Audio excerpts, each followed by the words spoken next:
Soon, children will be back on the field. Governor Newsom is loosening the state restrictions on youth sports. We'll break down who will be able to play what and when they can start. Plus, 25 asylum seekers are bussed across the border into San Diego. How this marks a major change in U.S. immigration policy. And showing resilience under duress, we check back with the local family 1 year after a mother evacuated from Wuhan, China with her 2 young children. ABC 10 News at 4 starts now. We begin with the announcement thousands of San Diego families have been waiting for. Governor Gavin Newsom is loosening restrictions on youth sports. Some California kids will be back on the field by next week. Good afternoon. Thank you for joining us. I'm Kimberly Hunt. According to the new guidance, San Diego is not allowed to resume sports. But ABC 10 News reporter Mimi Alcala shows why local coaches say it won't be long. The long-awaited words have finally been spoken.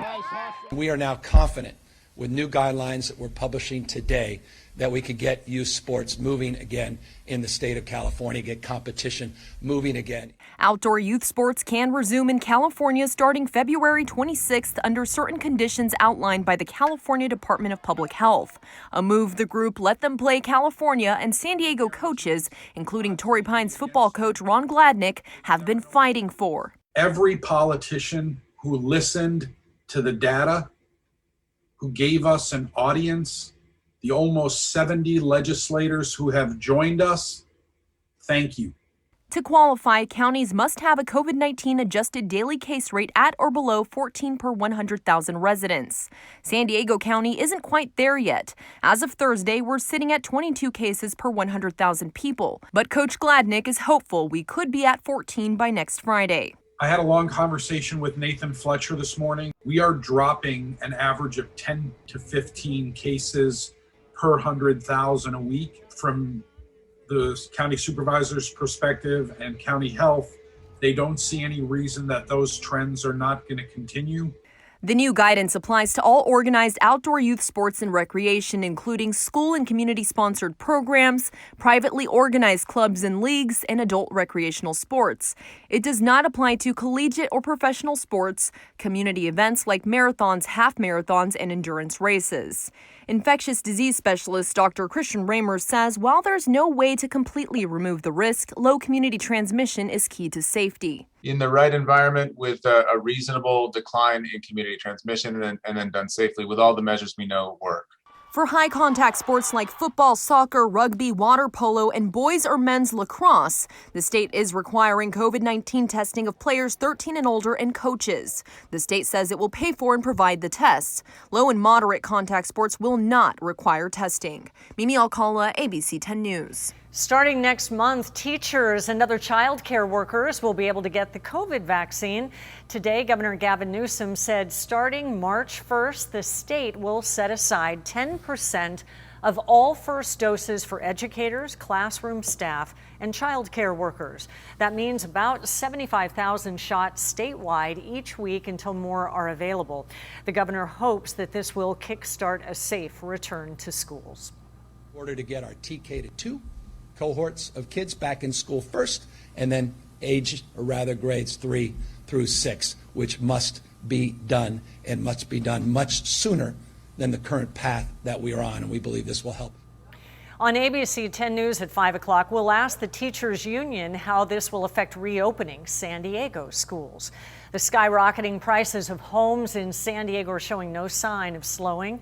Today, Zillow puts out its latest report, and the average price of a home in San Diego last month was more than $689,000. That's up more than 1.5% from the month before. The price is up an incredible 13.5% from January of 2020. The number of homes available on the market is down 23% from a year ago. Put it all together, and it's great news for sellers, terrible news for buyers. And we have a lot more on what that means and why on 10news.com. You can just click on our rebound section.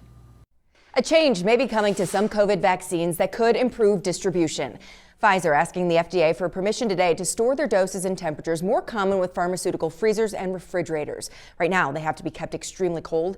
Pfizer says it has new data showing the vaccines can be stored for 2 weeks at the warmer temperatures. Meanwhile, researchers in Israel studying Pfizer's vaccine found just the first dose is highly effective. It's 47% effective at reducing infections in the first week after the shot and 85% after 2 weeks. The findings came from testing healthcare workers getting vaccinated before they got their second dose. The team only counted people who had symptoms and tested positive, so it is possible asymptomatic cases were missed. Dr. Fauci says today we're still better off getting 2 doses, especially with the new variants, and that continues to be the recommendation from the FDA. The CDC is sharing new information on the safety of both COVID vaccines that we're using here in the U.S. Updated data shows of the nearly 14 million vaccines given during a given time period, slightly less than 7,000 side effects were reported. And of those, 91% were not serious. The most common side effects are headache, fatigue, dizziness, chills, and nausea.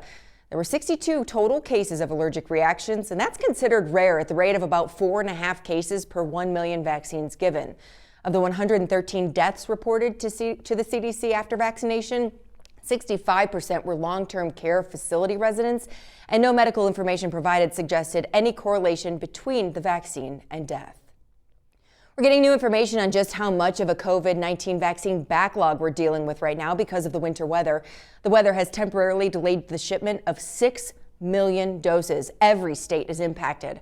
The federal government says it's working over the weekend to catch up, and it expects the backlog to be cleared within the next week. And while those vaccine shipment delays are forcing some local appointments to be postponed, there are still appointments available this weekend. The Petco Park Superstation is closed through tomorrow, and that closure could be extended into next week if vaccines don't arrive. The Superstation in San Marcos and county pod sites are only offering second doses until more shipments arrive. However, the Superstations in Chula Vista and La Mesa both have thousands of appointments available this weekend. Only healthcare workers and people 65 and older are eligible right now. This bus is a sign of a major change in immigration policy. Today, it brought the first group of immigrants allowed to wait for asylum in the U.S. and here in San Diego. ABC 10 News reporter Laura Acevedo shows how President Biden is reversing one of former President Trump's most controversial actions. 25 people were let in today, all of them processed and tested for COVID, many of them waiting in Mexico for years for the U.S. immigration system to hear their case. This bus carrying 25 migrants hoping to claim asylum in the U.S. marks the end of the Trump administration's Remain in Mexico policy and the beginning of President Biden's new immigration plan. Tengo 2 años de estar en México. This man from Honduras says he's been waiting for 2 years in Mexico with his family for their asylum hearing. This woman from Guatemala still waiting for her day in court. The 25 migrants accepted into the country today temporarily staying at a San Diego hotel instead of a shelter service because of the pandemic, receiving shelter services, legal support, and other services from the San Diego Rapid Response Network Migrant Shelter Services.